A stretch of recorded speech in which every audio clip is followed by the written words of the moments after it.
de ma victoire, les conducteurs de ma vie. Reconnaissant les deux bienfaits, je dois t'élever. Chantons ensemble, venons les célébrer. Hey, yeah, tous et nous fléchis. Oh, mon Jésus est élevé. Venons tous le célébrer. Oh, Jésus est élevé. Alléluia.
Je disais que nous allons parler ce matin sur la gestion.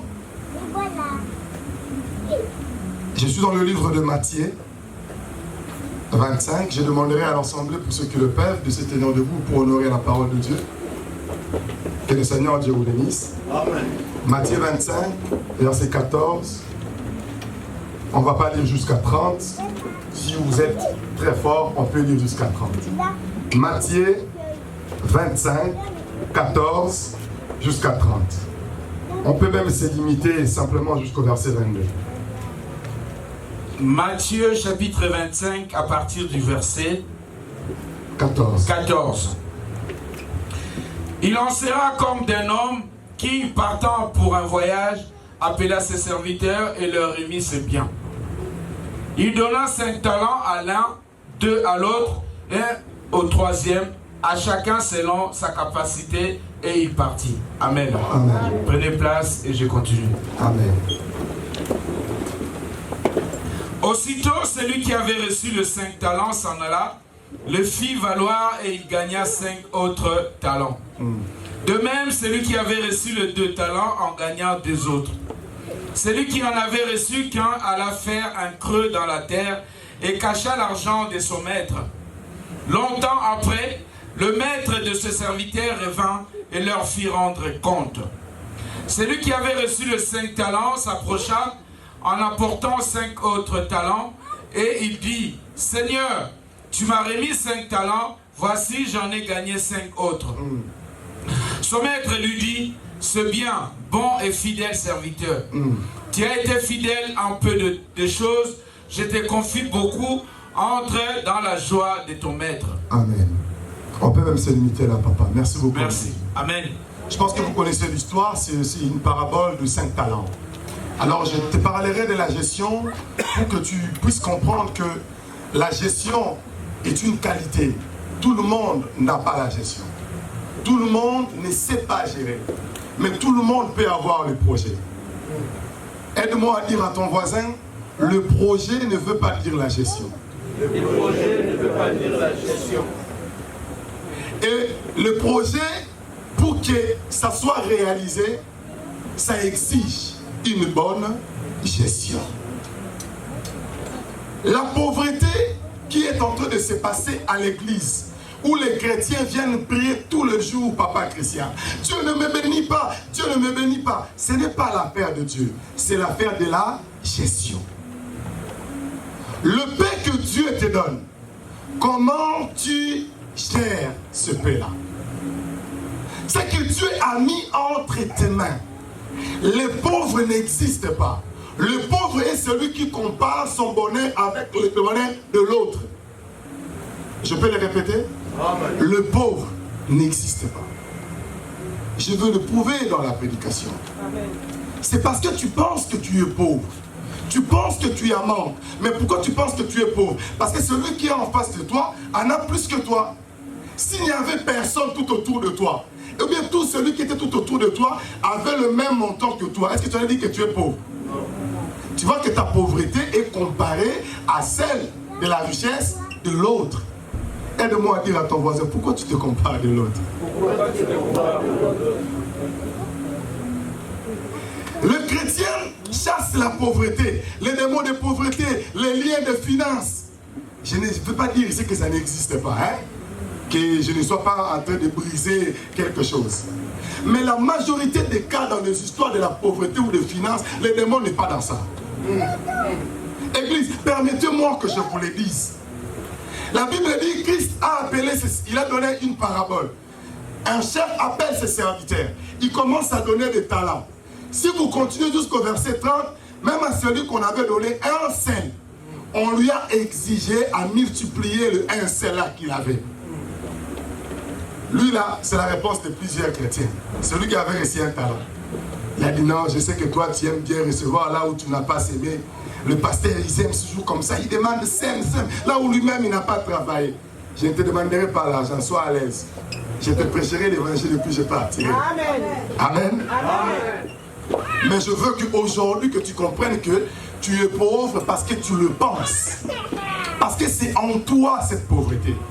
Parce que tu vas même vivre au-delà de tes moyens. La Bible dit, si tu es fidèle en peu de choses, on te confiera de grandes choses. Tu n'as que le salaire de 1200 €. Mais tu as une paire de chaussures de 1300. Et puis après, quand ta vie va commencer à tourner, tu dis, pasteur, il faut me délivrer. On va te délivrer de quoi? Dis-nous, frère, sœur, on va te délivrer de quoi? Comment tu gères ce que tu as mis entre tes mains?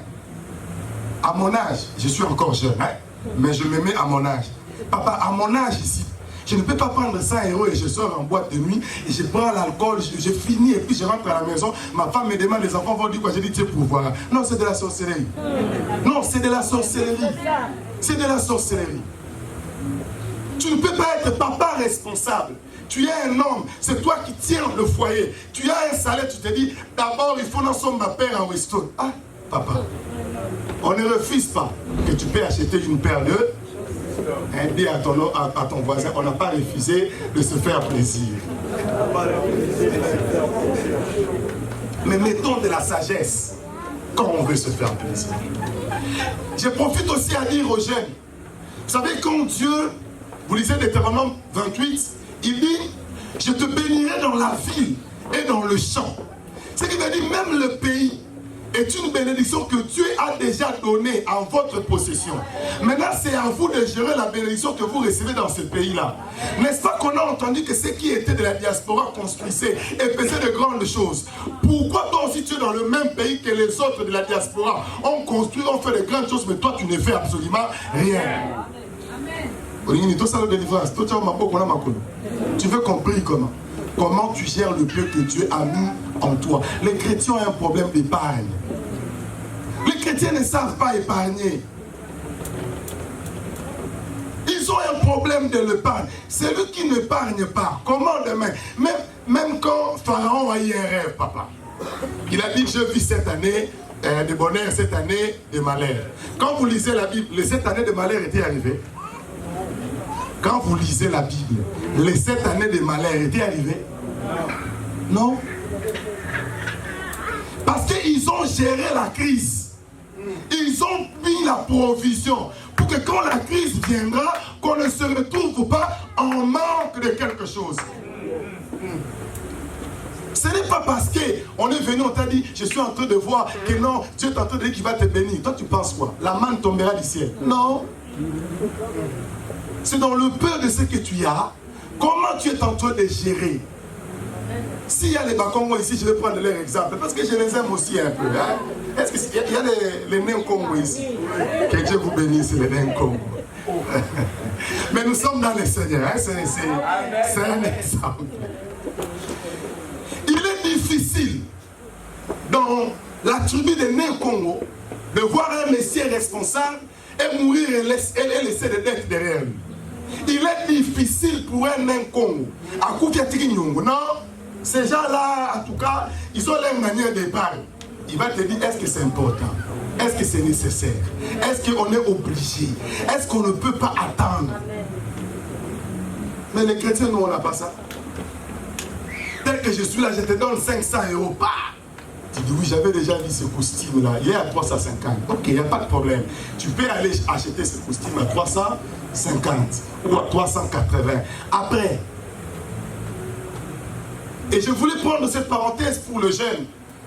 Je disais que la Bible dans Deutéronome 28, le pays où Dieu vous a envoyé est une bénédiction. Il ne se limite pas seulement dans le pays. Il dit, je vous bénirai dans le pays et je vous bénirai dans le champ. Ça veut dire ceci. Le pays où tu as foulé tes pieds, Dieu a déclaré la bénédiction sur ce pays-là. Mais quand tu iras aussi travailler, Dieu bénira aussi ce travail que tu feras dans ce pays-là. Nous ici en Europe, des fois nous nous plaignons. Hey, avec cet argent de 900 €, 1100, qu'est-ce qu'on peut faire? Vous allez voir un coopérant au Congo, un coopérant. Il n'a pas un salaire fixe. C'est-à-dire quand il sort, il a l'intérêt de 10 $, 20 $ ou 50 dans le mois. Mais tu entres, on te dit que non, il est propriétaire, il a acheté un terrain quelque part. Mais quand tu regardes comme ça, selon la liquidité, toi tu en as plus que lui. Mais comment lui il fait des choses plus que toi? Parce que lui il sait gérer.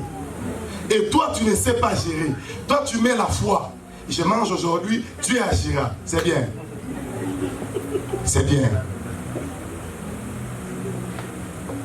Si tu ne sais pas gérer la bénédiction que Dieu met entre tes mains, demain, tu vas commencer à dire, vous savez, c'est parce que les gens qu'on les appelle les anciens riches, ils n'ont pas pu gérer leur bénédiction. Quand on dit, voilà pourquoi moi je n'aime pas qu'on puisse dire, lui quand il était au Congo, il priait. Donc même la prière, tu n'as pas pu gérer et le conserver. Donc même la prière, tu es dans le passé, tu es devenu pauvre. Tu étais riche dans la prière qui est au Congo. Quand tu es arrivé en Europe, là tu es devenu refroidi. Qu'est-ce qui t'a refroidi? La saison. Ou le métro. Qu'est-ce qui t'a refroidi? Et pourtant l'Europe, dans la majorité des cas, c'est l'exaucement de la prière de plusieurs. Donc Dieu t'a amené dans un bonheur, Dieu t'a amené dans une réponse de ta prière. En arrivant là, tu refroidis. Tu sais ce qui va t'arriver? Tu seras comme David. David, quand il était en brousse, il ne savait pas tuer. Parce qu'il avait la crainte de Dieu. David, quand il était encore dans la brousse, Il savait écouter la volonté de Dieu. Mais quand David est arrivé dans le trône, David commence à apprendre comment on peut convoiter.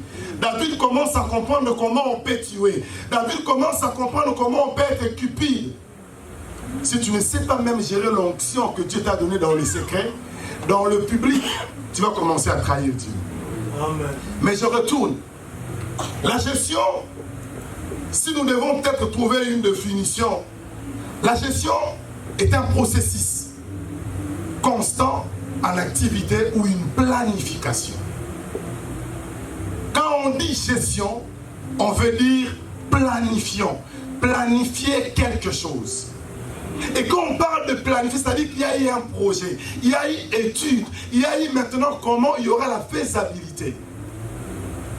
Tu n'auras pas 50 000 du coup pour acheter un terrain. Mais si tu commences à épargner aujourd'hui, tu finiras par avoir les 50 000 pour acheter un terrain. J'aimerais ici que tu comprennes que ce que Dieu t'a donné, je vais parler de la gestion du temps, la gestion de l'argent, la gestion de la gloire pour nous les hommes de Dieu. Je parlerai de la gestion aussi des conflits dans la famille. J'ai combien de temps? Ok, il me reste 20 minutes.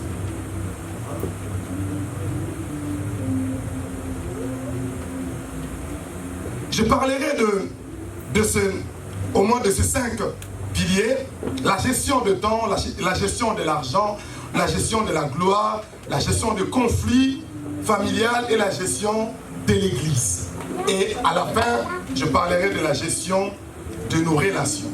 Si on ne finit pas tout, les hommes de Dieu de l'Église vont continuer. Donc ne vous en faites pas. J'étais en train de parler d'abord sur la gestion de l'argent.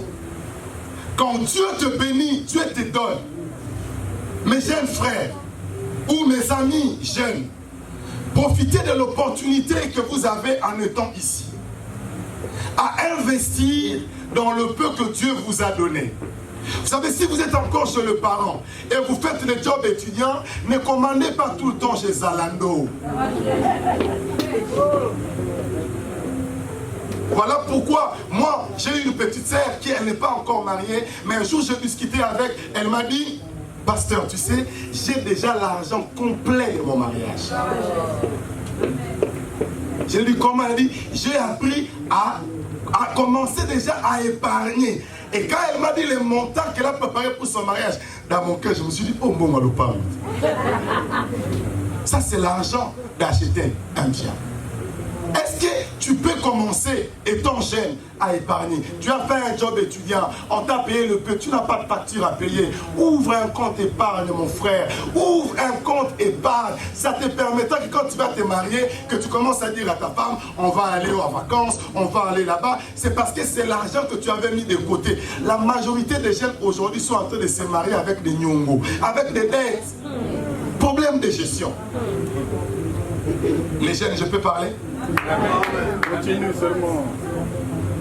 Tu rêves de te marier dans 2 ans, mais tu as déjà épargné combien? Tu commences à compter sur le parrain et tu regardes quel est le parrain qui voit un peu clair à l'église. Tu dis, je vais choisir le parrain. Il va être surpris. Le parrain va te dire, ces derniers temps, je suis aussi un peu. Tu changes la date, tu changes la date, tu changes la date. Aide-moi à dire un jeune à côté. Le peu que tu gagnes, apprends à épargner. La pauvreté n'est pas synonyme qu'on est lié de finances. Bien-aimé, moi qui suis en train de vous parler, je suis victime. Nous, on a reçu des grâces particulières. Ce que je te dis, c'est peut-être d'autres personnes vont dire, là, il a menti. Qui croit qu'il y a des gens qui travaillent ici en Europe qui peuvent toucher plus de 100 € de l'heure? Il y en a. Je suis parmi ces gens qui ont pu travailler et qui touchaient 500 € par jour. Bon, maintenant, on se croise en cours de route, je te dis, j'ai besoin de 10 €. Je me dis, ah frère, tout l'argent que tu gagnais là, qu'est-ce que tu as fait avec? Mais toi, peut-être tu gagnes 8 €, 6 €, 2 €. Je suis allé tellement vite, hein, j'ai donné un gros montant. Au départ, papa Christian, mon premier travail, on me payait 1,20 € de l'heure. 7,50 € dans la semaine. Mais parce que je voulais apprendre, je me suis dit, je vais aller apprendre. Plus tard, ça va me servir. De là où je vais aller travailler, j'aurai ce que je suis en train d'estimer que je dois avoir. La majorité de personnes n'aiment pas d'abord accepter à gérer le peu que Dieu te donne. Tu gagnes 1200, tu as un appartement de 900 euros. Comment tu vas t'en sortir? Tu penses que même si on prie, Seigneur, esprit de pauvreté, non, Seigneur, donne la sagesse à notre bien-aimé, à savoir comment gérer les moyens. Il n'y a pas la délivrance dans cette histoire-là. Amen. Amen. Et nous pouvons vaincre la pauvreté. Nous pouvons devenir des personnes épanouies simplement parce que nous avions décidé. Dans mon porte-monnaie, j'ai au moins 50 livres que mon père m'a donné, ça fait 2 mois. J'étais venu du voyage, il m'a donné 50 livres. À chaque fois que je vais aller changer, je me pose la question, est-ce que c'est important? Commence à réfléchir quand tu veux dépenser, à regarder d'abord l'importance de ce que tu veux engager comme étant dépense. Ça va faire 2 mois, j'ai mes 50 livres. Ça reste encore dans ma poche. Quand je pars, j'ai dit, c'est seulement pour acheter un jus. Ah, mais j'ai des pièces. Les 50 livres là vont encore rester là. Pendant que j'épargnais, on m'avait donné même aussi encore des billets en dollars. Et 2-3 jours après, on m'a appelé, on m'a dit que ma mère est sérieusement malade. Elle est entrée aux urgences et elle a un problème de ce qui est le corps médical. Quand on met les oxygènes là. On m'a dit que non, elle ne respire pas, elle va être sur l'oxygène. Allez, au Congo, comme on ne pardonne pas, on demande 1300. Bon, si tu n'as pas l'épargne, je vais dire à un jeune qui a plus de 25 ans, que les parents comprennent mon langage. Un jeune qui a plus de 25 ans jusqu'au-delà. Si aujourd'hui un de tes parents meurt, qu'est-ce que tu vas faire? Tu vas l'enterrer avec honneur ou tu vas emprunter pour l'enterrer? Si tu ne t'es jamais posé cette question, tu ne grandiras pas dans la gestion. Parce que pour moi, je crois que après 25 ans, on n'est pas orphelin des pères et des mères. Parce qu'on est déjà majeur. On peut se battre, on peut se construire. Toi, tu as 25 ans. Non, bon, mon père est parti, il m'a rien laissé. Il devait te laisser quoi? Et bon, comme il t'a rien laissé, qu'est-ce que toi tu peux laisser alors à tes enfants? Parce que tu es en train de dire que papa nous a rien laissé. Ok. Mais toi, qu'est-ce que tu vas laisser à tes enfants? Bah toi, moi j'ai toujours dit, mon concurrent c'est mon père. Mon concurrent à moi, c'est mon père. Il a eu 9 enfants. Bon, je ne suis pas concurrent en termes d'enfants. Mais j'ai toujours dit, si lui il a pris soin de nous, s'il nous a donné tout ce qu'on voulait, je dois faire 2 fois ou 3 fois pour mes enfants. Cela sous-entend que je dois travailler encore plus dur même que comme lui il a travaillé. Amen. Jeune, tu es chez le parent, tu fais un job d'étudiant, mets l'argent de côté. Tu verras que après 4 ans, 5 ans, parce que tu mettais 500 € de côté, le jour où tu veux partir, tu achètes un chez toi. Amen. Pourquoi des jeunes de l'église ne peuvent pas être les propriétaires? À l'église où je suis pasteur, 90% de jeunes qui sont là sont propriétaires. Amen. Parce qu'on le booste à investir, à mettre de côté, à avoir des fiches de paie crédibles pour aller prendre des crédits et investir. C'est le seul moyen de vaincre la pauvreté, c'est par le travail et par l'épargne. Il n'y a pas d'autre miracle. Amen, amen. Il n'y a pas d'autre miracle.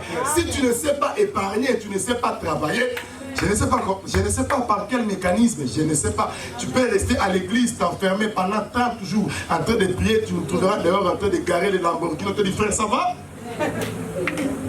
Quelqu'un m'a compris? Amen. Si tu es en train de prier pendant 30 jours, après avoir fini la prière, va chercher le travail. Amen. Le jeune, moi aussi je suis un jeune qui vivait dans la permanence. Quand bien même j'étais dans la permanence, je vendais la braise. Quand bien même j'étais à la permanence, je vendais le maïs. Quand bien même j'étais à la permanence, je vendais le coca sur la tête. Quand bien même j'étais à la permanence, je partais vendre de l'eau. Parce que je disais, dans ce travail ici, Dieu me bénira. La prière seule ne suffit pas pour être béni. Il faut ça. La Bible dit, je bénirai ce que tu vas entreprendre. Bon, toi tu entreprends quoi? tu n'entreprends rien. Même les projets, tu n'entreprends pas. Mais là, tu attends que Dieu puisse te bénir. Comment? Vous savez, une église où on est rempli comme ça, on a une facilité d'acheter une église de 1 million. Vous savez ça? Je ne vais pas te demander ton argent. Hein? Rassure-toi, je vais te rassurer. Parce que je sais que quelqu'un dit, comme il est en train de faire de l'argent là, on sait comment on va finir. Moi là, je partirai, je ne vais pas te demander l'argent. Mais je veux que tu puisses prêcher ensemble avec moi. Dès que je vois les gens remplis ici à l'église, vous savez qu'on peut acheter une église ici en France à 1 million. Amen. Quelqu'un me pose la question, comment? Comment? On ne pas de la gestion. Si nous prenons 10 personnes qui se portent volontaires, aimant Dieu, craignant Dieu, avec leur fiche de paye crédible, nous partons dans une banque, on nous donnera un crédit et on aura un bâtiment de 1 million. Parce que quand vous prenez 1 million et vous devez le payer pendant 30 ans, ça peut vous coûter peut-être une histoire de 1 000 euros ou 2 000 euros le mois. Et quand vous regardez le loyer que nous payons tous les mois, quelqu'un a compris? Amen.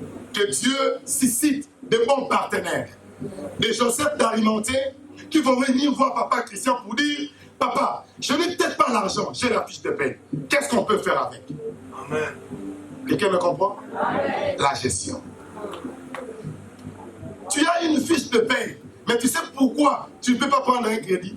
Parce que toi-même, tu as déjà des nomos impossibles. Des fois, des nomos que tu as là, les dettes que tu as là, tes créanciers là, des fois, c'est des nomos inutiles.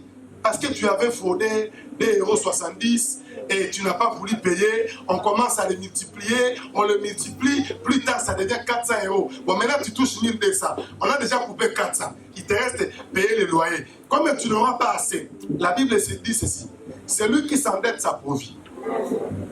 Je vais dire à Lingala, tu vas m'aider à traduire à celui qui est à côté. Nyongo et blokaka. Dans le bango de la Lingala, Nyongo. Voilà pourquoi dans Deutéronome 28, la Bible dit, tu n'emprunteras pas. Mais celui qui est en train plus d'emprunter, il ne prospérera pas. Parce que pourquoi? Quand tu auras, tu dois rendre.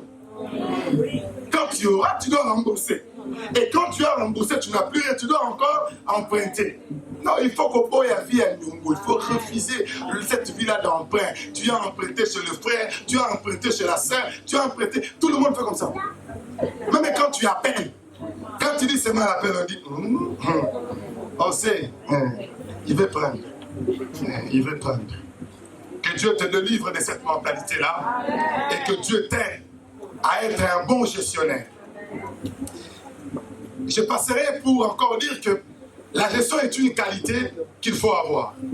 Il y a une différence entre un rêve et un projet. Mais ce qui amène l'accomplissement d'un rêve, c'est la bonne gestion. Commence d'abord par rêver, mais il y a un âge où on ne rêve plus. Hein? Il y a un âge où on ne rêve plus. Je vais encore commencer. Moi, j'aime toujours attaquer les jeunes parce que je suis jeune. Je ne suis pas riche, hein, les jeunes. Quelqu'un peut dire, non, lui, il a déjà gagné la vie. Je me bats encore pour chercher à avoir la vie. Hein, tu dis, ah non, peut-être que lui, il a déjà réussi. Non, je n'ai pas encore réussi. Je suis piéton. Je vais quitter ici, aller prendre mon train et puis je vais rentrer en Belgique. Mais je veux qu'ensemble, que nous puissions réussir selon ce que Dieu a mis à notre possession. La Bible dit, je vais lire ça. Luc 16, 3 à 8. Vous allez continuer à lire à la maison. Je donne seulement un exemple là-dessus. La Bible dit, l'économe dit à lui-même, c'est-à-dire que l'histoire rencontre qu'il y avait une personne qui travaillait et après le chef est venu lui dire, tu es renvoyé. Tu n'es plus encore le gérant de mes biens. Alors il a d'abord commencé à réfléchir. Il s'est dit, qu'est-ce que je dois faire pour qu'après le travail, que je puisse continuer à vivre? C'est la même question que je peux te poser. Aujourd'hui, si aujourd'hui le travail s'arrête, bon, je sais que tu vas dire la CAF, c'est comme ça qu'on appelle. Je sais que tu vas dire la CAF, et puis chez nous on dit peut-être le chômage, je ne sais pas, ainsi de suite. Rassure-toi, tu ne deviendras pas riche avec l'argent de la CAF.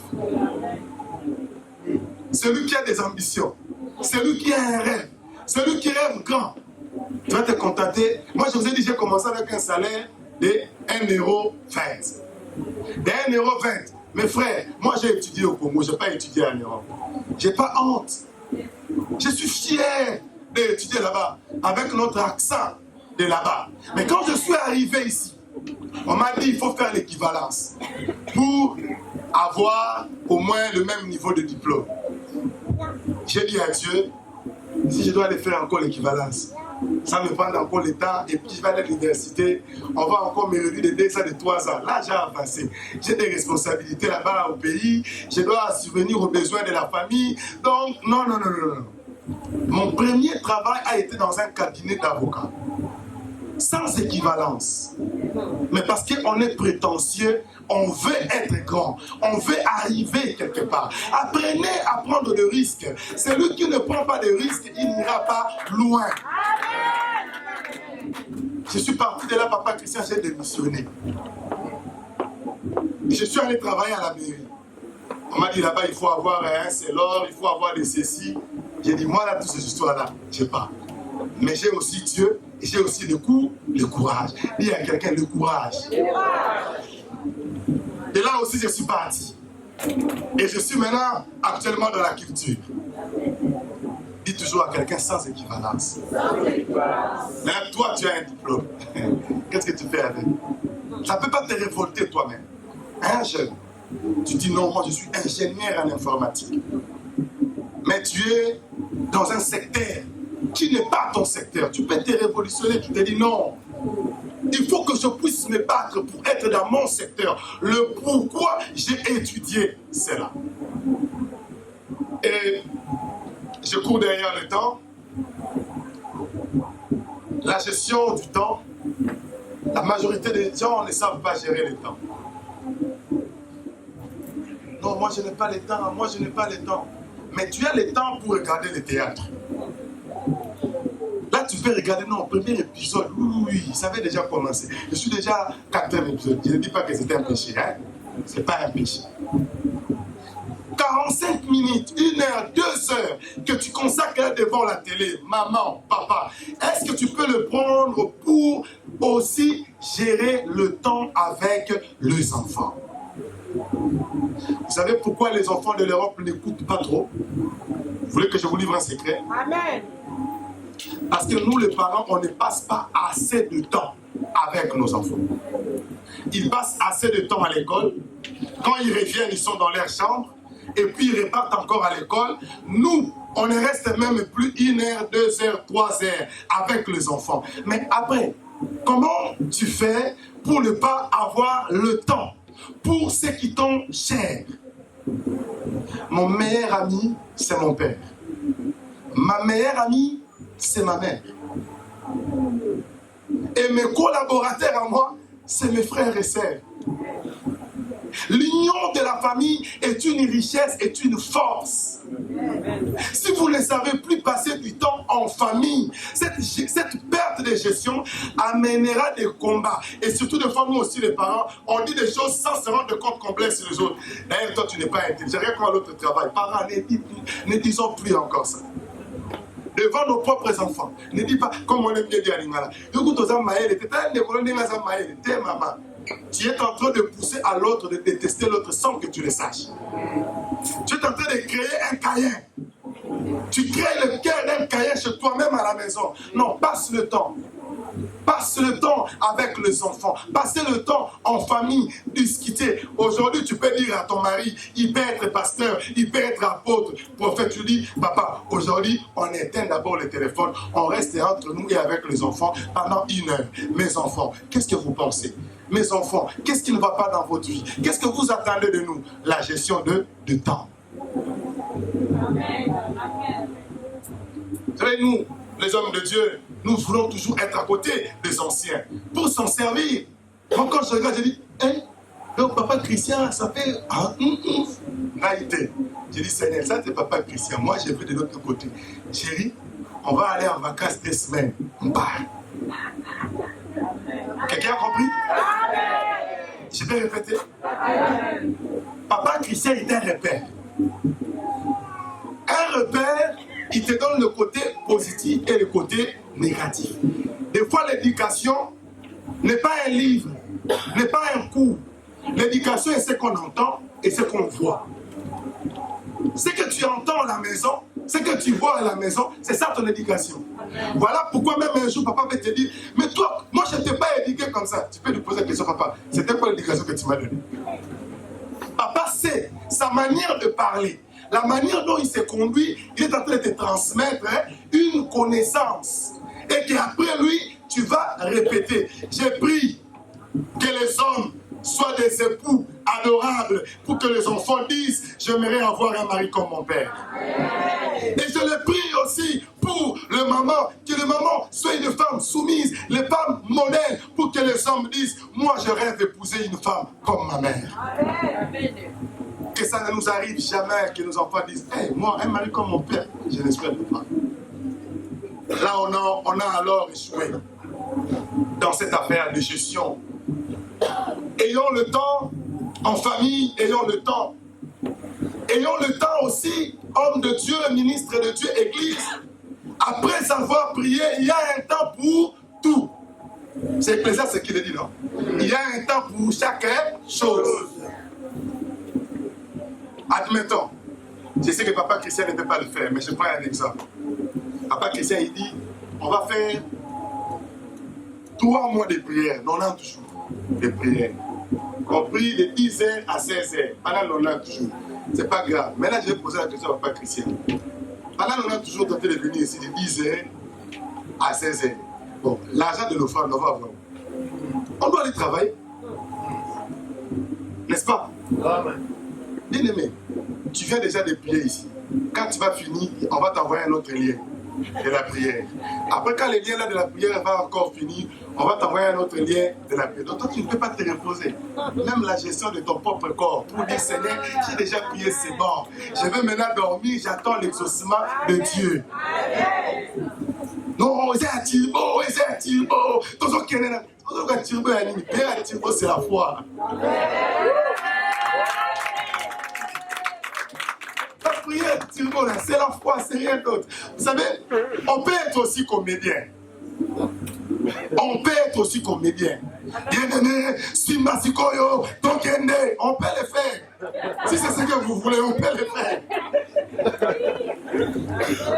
Et toi, tu penses que c'est parce que je fais ça, mais c'est l'autre. Bien-aimés, ayons la foi et arrivons à gérer ce que Dieu nous a donné. Bien-aimés, vous savez, la gestion même de la foi, il faut savoir gérer. Un chrétien ne peut pas avoir plusieurs pasteurs. Donc tu écoutes papa Christian, tu écoutes papa Bernard, tu écoutes papa... Bon, à la fin, tu écoutes qui dans toutes ces personnes? Une personne, quelqu'un est venu me voir, il m'a dit, le prophète a dit, j'ai dit, tu sais quoi, va aller voir le prophète. Va aller voir un peu le prophète, finissez ça. Et quand vous allez finir, moi, je ne vais pas être responsable de ce que je n'ai pas commencé. Et je suis en train de gérer mon temps. Amen. Je cours vite pour essayer de toucher un peu partout. Je prie que Dieu puisse réconcilier une famille par le temps aujourd'hui. Que papa rentre à la maison et dit à ses enfants ou maman, un jour, papa Christian, je parle avec une fille de 28 ans. Quand je parle avec la fille, elle parle, elle a de larmes aux yeux. Et la fille me dit, pasteur, tu me connais plus que ma mère. Je dis, pourquoi? La fille me dit, la dernière fois que maman a eu le temps pour moi, c'est quand j'avais 14 ans. Donc, maman ne sait pas, les 14 ans plus là, sa fille est devenue qui exactement? Si elle a eu des maris, si elle a connu des hommes, si elle a eu des enfants, ou si elle a enlevé. Maman, s'il vous plaît, gérez le temps. Rapprochez-vous de vos filles. Là dehors, ça ne pardonne pas. Le parent, là dehors, ça ne pardonne pas. Avec l'histoire des réseaux sociaux, avec les coachs de tout le temps. Ma coach est, oui, j'ai un tel problème. Tu as tes parents qui sont le meilleur coach. Ils sont le meilleur coach. Je vais le dire à Lingala et tu vas le traduire.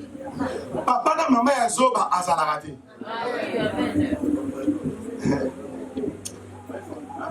Je peux le dire en français, c'est pas grave. Mais en français, ça va perdre la qualité de quelque chose. Ça sera comme si j'ai insulté. Moi, je dis idiot. On peut. Un parent bête ou un parent idiot n'existe pas. Même si tu as un bac plus 18, devant ton père et devant ta mère, c'est le plus sage et le plus mature. Parce qu'il a vécu la vie. Il a eu l'économie de vous donner ce que vous avez sans avoir le diplôme de l'économie. Mais il savait comment épargner. Maman vient de témoigner ici. Est-ce qu'elle a fait l'hôtellerie? Elle est pilote, elle a fait le visa.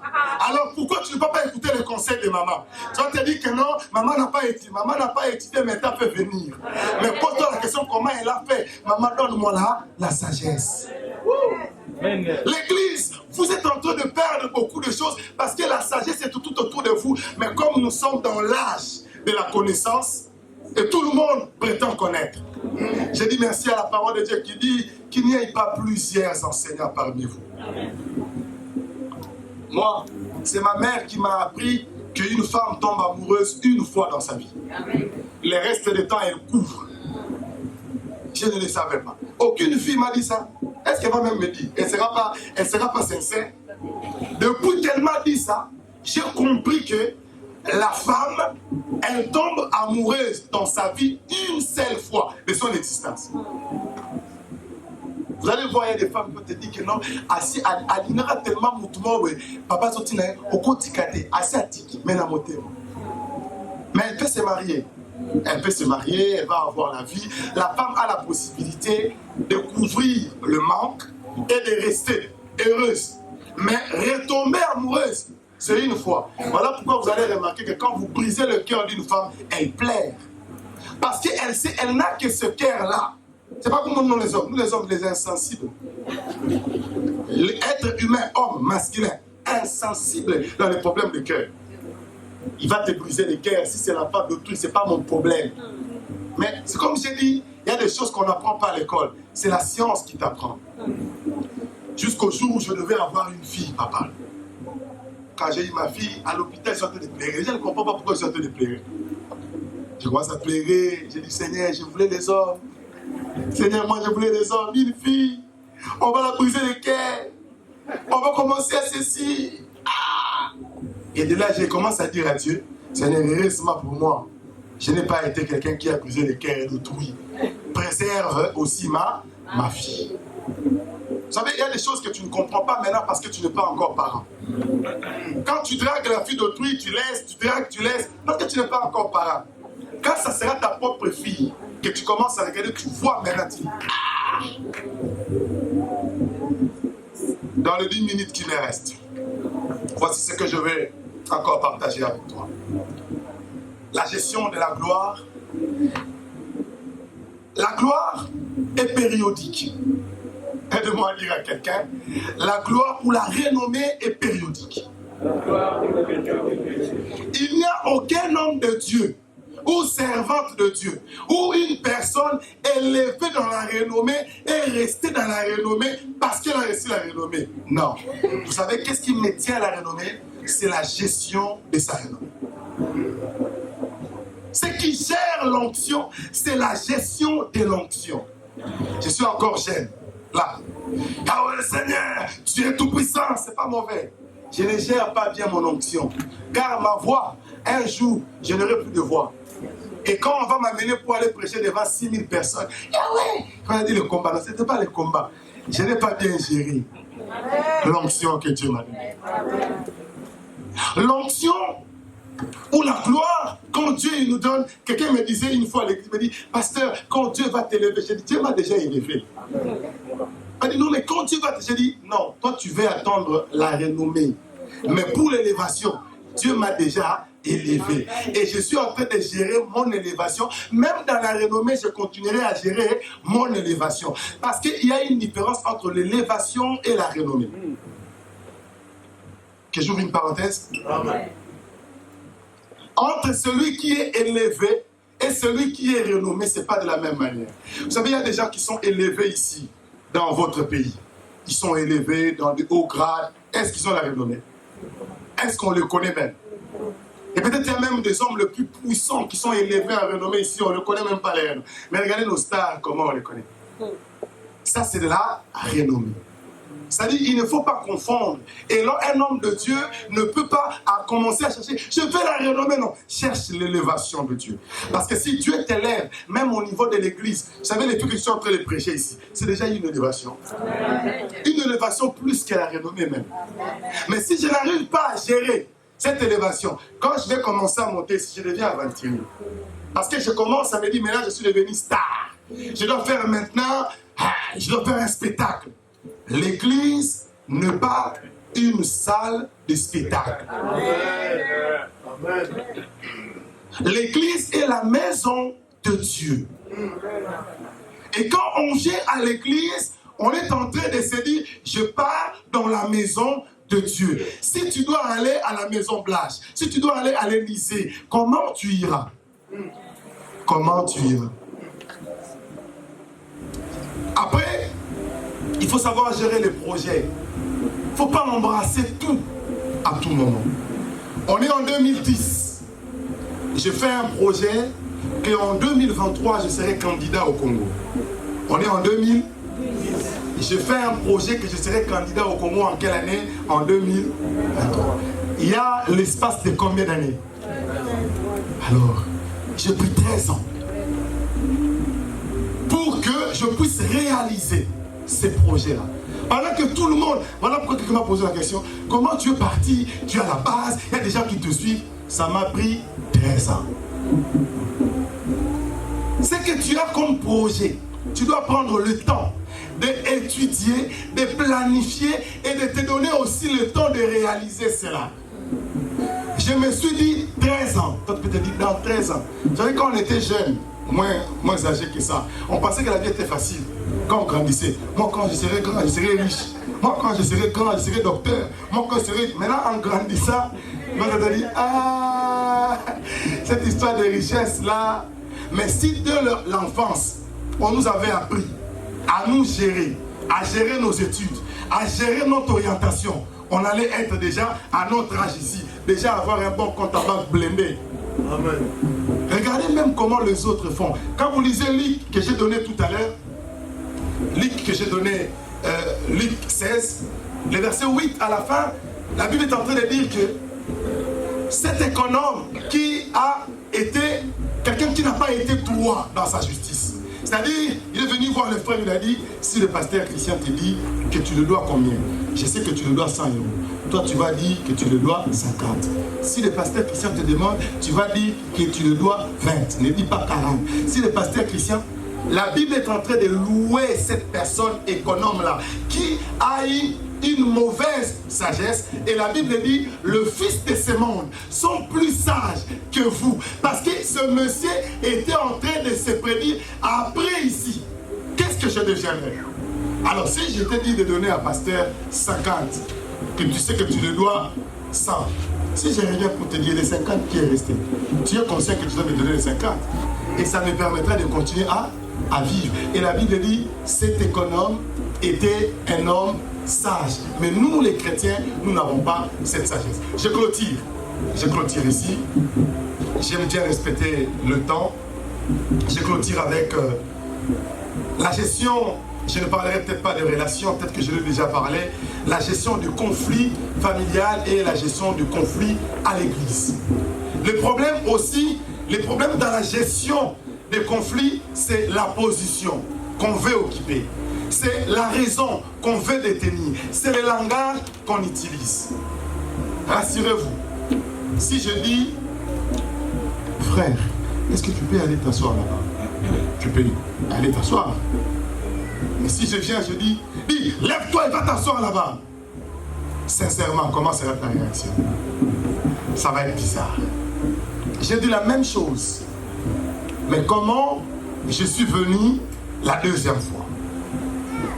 Des fois, les conflits que nous avons dans la famille, ce n'est pas parce que nous disons la vérité, mais c'est la manière auquel nous sommes en train d'amener cette vérité-là. Et l'autre se sent méprisé. L'autre L'autre se sent réduit. L'autre se sent, on dirait, devenu sale.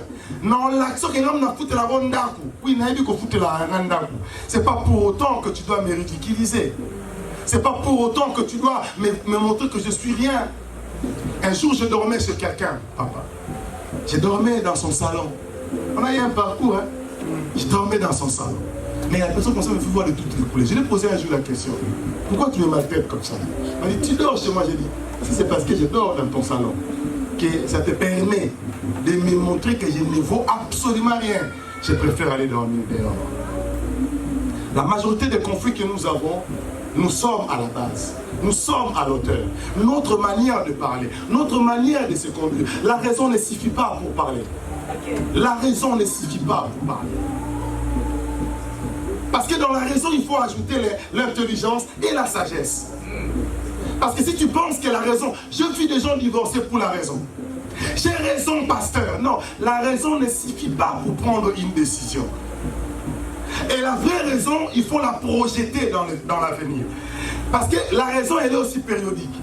Tu peux avoir raison. Vous savez, ta femme t'a manqué de respect aujourd'hui et tu as divorcé. Tout le monde dit, c'est pas grave, tu as raison, c'est une femme impolie. Après 2 ans, 3 ans, tu te rends compte que tu pouvais pardonner. C'est cette impolitesse-là. Parce que là où tu es parti, là tu t'es marié, tu as trouvé vraiment... Tu t'es dit, si je pouvais... Si je pouvais... Ce qui veut dire que la raison, elle ne doit pas être dans le présent. La raison doit être dans le futur. C'est que je suis, exemple moi, je suis chrétien parce que la raison qui me fait d'être chrétien me dit que demain j'aurai de l'avenir auprès de Dieu et j'aurai une vie éternelle. Cette raison-là, elle ne bougera jamais. Mais si, exemple, toi ta raison, elle est périodique. Tu as raison parce que vous avez un conflit. Il n'y a aucune colère. Aide-moi à dire à ton voisin. Il n'y a aucune colère qui reste éternelle ou qui garde la même intensité. Il n'y en a pas. Même quelqu'un qui a tué ton enfant, tu vas te fâcher aujourd'hui, tu auras des remords. Après un moment donné, au fond de toi, tu vas te dire, ça fait quand même 40 ans.